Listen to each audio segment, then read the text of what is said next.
ಪ್ರೀತಿಯ ವಿದ್ಯಾರ್ಥಿಗಳಿಗೆ Kunbi brothers YouTube ಚಾನಲ್ಗೆ ಸ್ವಾಗತ. ವಿದ್ಯಾರ್ಥಿಗಳೇ, ಈ ಒಂದು ವಿಡಿಯೋದಲ್ಲಿ 2026ರಲ್ಲಿ ಆಚರಿಸುವಂಥ ಒಂದು 79ನೇ ಸ್ವಾತಂತ್ರ್ಯ ದಿನಾಚರಣೆಯ ಒಂದು ಪುಟ್ಟ ಭಾಷಣವನ್ನು ಈಗ ನೋಡ್ತಾ ಹೋಗೋಣ. ಈ ಒಂದು ಭಾಷಣದ ವಿಡಿಯೋ ತಮಗೆ ಇಷ್ಟದ ತಪ್ಪದೇ ಈ ವಿಡಿಯೋಗೊಂದು ಲೈಕನ್ನು ಮಾಡಿ, ಹಾಗೆ ಶೇರನ್ನು ಮಾಡಿ.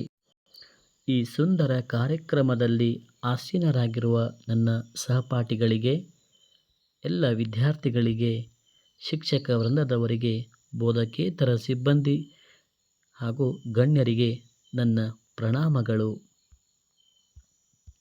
ಸ್ನೇಹಿತರೆ, ಭಾರತದಲ್ಲಿ ಪ್ರತಿ ವರ್ಷ ಆಗಸ್ಟ್ 15ರಂದು ಸ್ವಾತಂತ್ರ್ಯ ದಿನವನ್ನು ಆಚರಣೆ ಮಾಡಲಾಗುತ್ತದೆ. ಈ ದಿನ ಇಡೀ ದೇಶದಲ್ಲಿ ರಾಷ್ಟ್ರೀಯ ರಜಾದಿನವನ್ನಾಗಿ ಆಚರಿಸಲಾಗುತ್ತದೆ. ಇದು ಬ್ರಿಟಿಷರ ಆಳ್ವಿಕೆಯಿಂದ ಭಾರತ ಮುಕ್ತಗೊಂಡು ಸ್ವತಂತ್ರ ಹೊಂದಿದ ದಿನವಾಗಿದೆ.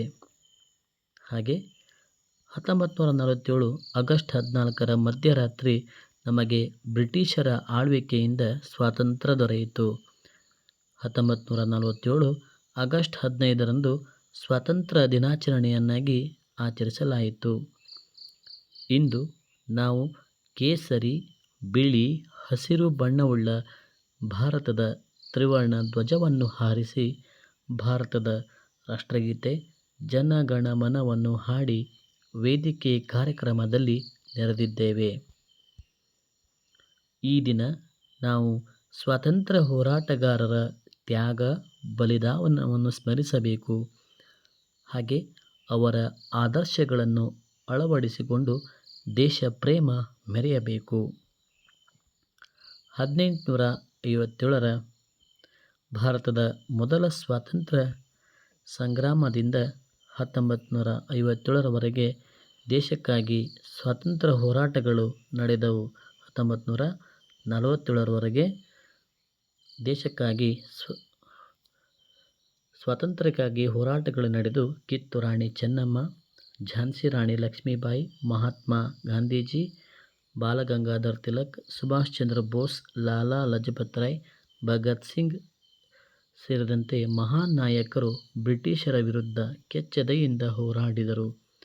ಮಹಾತ್ಮ ಗಾಂಧೀಜಿಯವರು ಮಾಡು ಇಲ್ಲವೇ ಮಡಿ ಎಂದು ಕರೆಕೊಟ್ಟು ಹೋರಾಡಿದರು.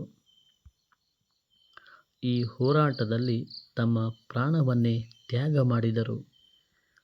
ಕೊನೆಯದಾಗಿ 1947 ಆಗಸ್ಟ್ 15ರಂದು ನಮಗೆ ಬ್ರಿಟಿಷರಿಂದ ಸ್ವಾತಂತ್ರ್ಯ ಸಿಕ್ಕಿತು. ಆಗಸ್ಟ್ 14ರ ರಾತ್ರೋರಾತ್ರಿ ಬ್ರಿಟಿಷರ ಆಳ್ವಿಕೆ ಕೊನೆಯಾಯಿತು. ಮಹಾನ್ ನಾಯಕರು ಸೇರಿದಂತೆ ತೆರೆಮರೆಯ ಸಾವಿರಾರು ಜನರ ತ್ಯಾಗ ಬಲಿದಾನದ ಪರಿಣಾಮವಾಗಿ ನಾವಿಂದು ಸ್ವತಂತ್ರರಾಗಿ ಯಾರದೇ ಅಧಿಕಾರಕ್ಕೆ ಒಳಗಾಗದೆ ಬದುಕುತ್ತಿದ್ದೇವೆ. ಈ 78 ವರ್ಷಗಳಲ್ಲಿ ಎಲ್ಲ ಕ್ಷೇತ್ರಗಳಲ್ಲಿ ಭಾರತೀಯರು ಮಹತ್ತರ ಸಾಧನೆ ಮಾಡುತ್ತಾ ಮುನ್ನುಗ್ಗಿದ್ದಾರೆ.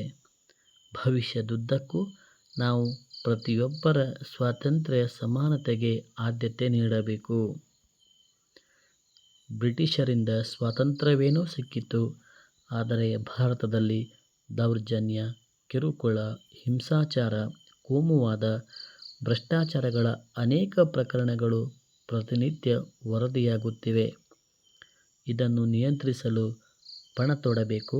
ನಾಯಕತ್ವ ಗುಣಗಳನ್ನು ಬೆಳೆಸಿಕೊಳ್ಳಬೇಕು. ಈ ಕಾರ್ಯಕ್ರಮದಲ್ಲಿ ನನಗೆ ಮಾತನಾಡಲು ಅವಕಾಶ ಮಾಡಿಕೊಟ್ಟಿರುವುದಕ್ಕೆ ತಮಗೆಲ್ಲರಿಗೂ ಧನ್ಯವಾದಗಳನ್ನು ಅರ್ಪಿಸುತ್ತಾ ನನ್ನ ಭಾಷಣವನ್ನು ಮುಗಿಸುತ್ತಿದ್ದೇನೆ. ವಂದೇ ಮಾತರಂ.